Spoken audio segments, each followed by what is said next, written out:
नोवा 2 ultra जिसकी starting 17,000 से हो जाती है। दूसरी तरफ Vivo T5X है जो 23,000 से मिलना शुरू हो जाता है। पर मुद्दा ये है कि इन दोनों में से खरीदे कौन सा, क्योंकि AI Plus तो एक नया ब्रांड है, तो क्या 20,000 एक नए ब्रांड पे खर्च करना वर्थ इट है? तो चलो फिर पता लगाते हैं। आइए देखते हैं, मजा आएगा। देखो, सबसे पहले अगर मैं डिजाइन की बात करूं तो नो डाउट यहां पर AI Plus थोड़ी लीड ले जाता है, बिकॉज इसमें next hello LED lighting system जो दिया गया है। सरल भाषा में समझाऊं तो ये जो AI Plus का लोगो बना हुआ है ना, ये तो ब्लिंक करता ही है, साथ साथ इसके आजू बाजू जो रिंग बनी हुई है ना, इनमें भी आप अलग अलग तरह की RGB लाइट्स पे जो है ना, इनको चेंज कर सकते हो। मतलब जो महंगे फोन्स में फीचर मिलने चाहिए थे ना, वो बजट में दे दिए। दूसरी तरफ अगर मैं Vivo की बात करूं तो इसका डिजाइन भी काफी सिंपल और एलिगेंट है, बट थोड़ा बल्कि एंड इन हैंड फील अच्छी ना होने के कारण Vivo थोड़ा डाउनग्रेड हो जाता है, बिकॉज इसका जो वजन है ना 219 ग्राम से करीब है। अब वो हो सकता है कि बैटरी की वजह से हो, लेकिन इन हैंड फील तो इसकी मैं कहूंगा बिल्कुल भी अच्छी नहीं है। वहीं दूसरी तरफ नोवा 2 अल्ट्रा पकड़ने में भी काफी कॉम्पैक्ट है, इवन स्लिम भी है, प्लस यहाँ पर जो इन हैंड फील है ना, वो भी बढ़िया आएगी। यानी कुल मिलाकर डिजाइन में तो नोवा 2 अल्ट्रा विन करता है। बढ़ते हैं बिल्ड क्वालिटी की तरफ। देखो, दोनों ही फोन्स के अंदर आपको जो है ना प्लास्टिक बिल्ड का सपोर्ट मिल जाता है, लेकिन AI Plus की जो बैक है ना, ये ग्लास फ्रेम के साथ आती है।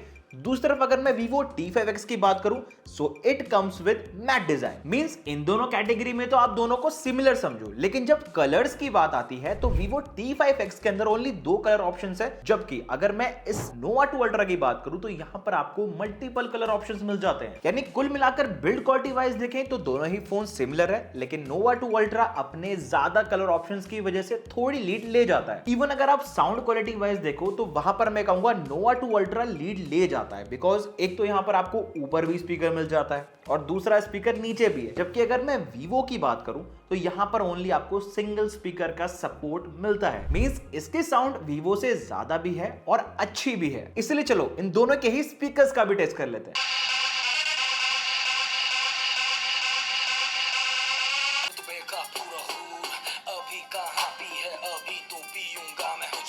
चलिए बढ़ते हैं दोनों ही फोन्स की डिस्प्ले की तरफ, जहां अगर मैं साइजेस की बात करूं तो नोवा 2 अल्ट्रा की डिस्प्ले का साइज जो है ना Vivo T5X के कंपैरिजन में बड़ा है। दूसरी तरफ अगर आप बेजल्स को भी देखोगे ना तो यहां पर AI Plus के अंदर जो बेजल्स हैं वो ना के बराबर है, जबकि अगर Vivo T5X की बात की जाए तो यहां पर नीचे की साइड की जो चिन है ना वो थोड़ी मोटी है as compare to Nova 2 Ultra. And सबसे बड़ा डिफरेंस बताऊं क्या है इन दोनों में डिस्प्ले के रिगार्डिंग।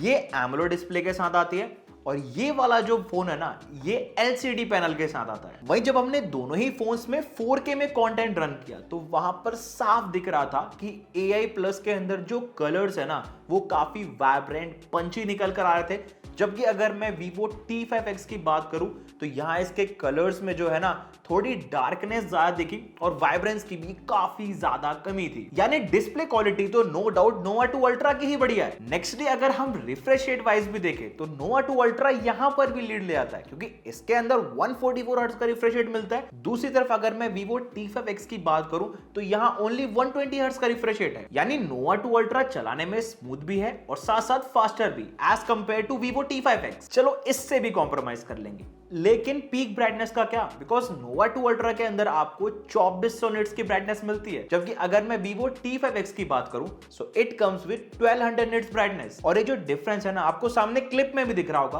कि नोवा 2 अल्ट्रा का डिस्प्ले कितना ब्राइटन है Vivo के कंपैरिजन। नाउ अब बढ़ते हैं परफॉर्मेंस की तरफ, जहां अगर मैं दोनों ही फोन्स में प्रोसेसर की बात करूं तो नोवा 2 अल्ट्रा में भी आपको MediaTek Dimensity 7400 चिपसेट मिलता है। बस Vivo T5X के अंदर प्रोसेसर के पीछे टर्बो लगा दिया है, जिसकी एक्चुअल परफॉर्मेंस को टेस्ट करने के लिए हमने दोनों ही फोन्स के अंदर BGMI खेला और वहां पर यह पाया कि नोवा 2 अल्ट्रा के अंदर BGMI जो है ना लॉन्ग टर्म खेलने पर भी फोन काफी कम हीट हुआ और दूसरी सबसे बड़ी बात जायरोस्कोप वगैरह भी बढ़िया काम कर रहा था। इवन फ्रेम ड्रॉप और थ्रॉटलिंग भी काफी कम देखने को मिली। जबकि अगर मैं Vivo T5X की बात करूं तो इसमें भी गेम बढ़िया चल रही थी, लेकिन कई सिनेरियोज पर जो है ना फोन के अंदर आपको throttling issues and frame rate जो है ड्रॉप होता हुआ दिखा। इवन Vivo T5X थोड़ा बल्कि भी है तो गेम्स वगैरह खेलते वक्त ना ये थोड़ा हाथों को पेन भी दे रहा था, जो कि Nova 2 Ultra में नहीं देखने को मिला। बाकी LPDDR4X रैम टाइप का सपोर्ट आपको दोनों ही फोन्स के अंदर मिल जाएगा, इसमें तो भाई दोनों में ही सिमिलैरिटी है। देन अब अगर मैं UI एंड हॉट एप्स वगैरह की बात करूं तो भाई देखो ये सबसे बड़ा मुद्दा होता है स्मार्टफोन्स में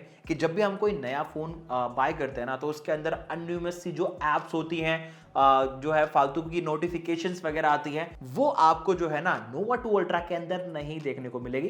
बिकॉज इस फोन के अंदर जो है ना आपको थर्ड पार्टी एप्स का भी सपोर्ट नहीं मिलता, मतलब थर्ड पार्टी एप्स प्रीलोडेड नहीं मिलती, फालतू के जो है ब्लोटवेयर्स वगैरह नहीं दिए गए। जबकि अगर Vivo T5X की बात करें तो यहां पर जो थर्ड पार्टी एप्स और ब्लोटवेयर्स है ना वो आपको देखने को डेफिनेटली मिलेंगे। देखो दोस्तों, मैंने पहले भी Vivo के बहुत सारे फोन जो है यूज करे हैं, लेकिन पर्सनली कहूं UI वाइज ना मुझे Nova 2 Ultra ज्यादा बेटर लग रहा है अब T5X के कंपैरिजन में। बाय द वे, जब हमने दोनों ही फोन्स के अंदर एप्स को ओपन एंड क्लोज किया ना तो वहां पर Vivo T5X जो है ना काफी फास्टली एप्स को ओपन कर रहा था as compare to Nova 2 Ultra। लेकिन एप्स को ओपन एंड क्लोज करने का जो एनिमेशन है ना वो मुझे Nova 2 Ultra में ज्यादा बढ़िया लगा as compare to Vivo T5X। चलो अब सबसे इंपॉर्टेंट सेगमेंट पे आते हैं, which is camera. Because Vivo के फोन्स बजट से लेकर फ्लैगशिप लेवल में कैमरास के मामले में काफी बढ़िया है। बट जब हमने दोनों ही फोन्स के कैमरास को रियल लाइफ में भिड़वाया तो वहां पर सिनेरियो जो है ना पूरा चेंज हो गया।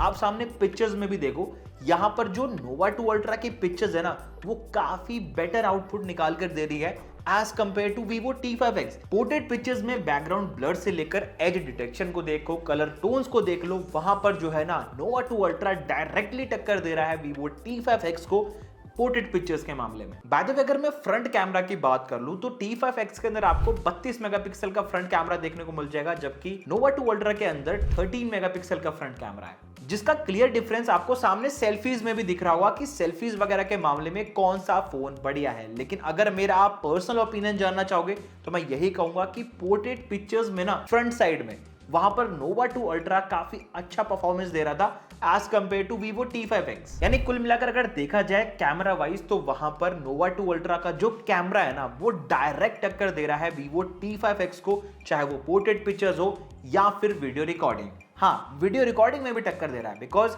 इसके अंदर भी आपको 4K 30 FPS का सपोर्ट मिल जाता है वीडियो रिकॉर्डिंग में, और दूसरी तरफ Vivo T5X भी 4K में 30 FPS रिकॉर्ड कर सकता है, जिसका डिफरेंस मैं आपको एक वीडियो रिकॉर्डिंग के जरिए दिखाता हूं जो कि हमने दोनों ही फोन से निकाली है। ओके, सो अभी आपने डिटेल कंपैरिजन देखा between Nova 2 Ultra and Vivo T5X, जिसके बाद मैं भी ये पर्सनली कहना चाहूंगा कि भाई ये फोन जो है ना जिसकी स्टार्टिंग 17,000 से हो जाती है, जबकि Vivo मिल रहा है 22,999 का। अब आपको डिफरेंस दिखना है कि सेम चीजें मिल रही है दोनों ही फोन्स के अंदर। इवन Nova 2 Ultra के अंदर तो डिस्प्ले वाइज ये काफी बेटर निकल कर आता है Vivo से। तो भाई डिसीजन आपका है कि आपको इन दोनों में से कौन सा लेना है। बाकी अगर आप मेरी पर्सनल चॉइस जानना चाहोगे तो मैं इन दोनों में से ना बजट वाइज इसकी तरफ जाता, ना कि T5X की तरफ। बाकी अगर फोन में कोई दिक्कत आ जाए तो 500 से भी ज्यादा सिटीज में इनके 800 से भी ज्यादा सर्विस सेंटर है। बाकी आज की इस वीडियो में बस इतना ही था। अगर आपको और ऐसे ही वीडियोस देखनी है स्मार्टफोन्स के ऊपर, हमें सब्सक्राइब कर लेना। मिलते हैं आपसे नेक्स्ट वीडियो में।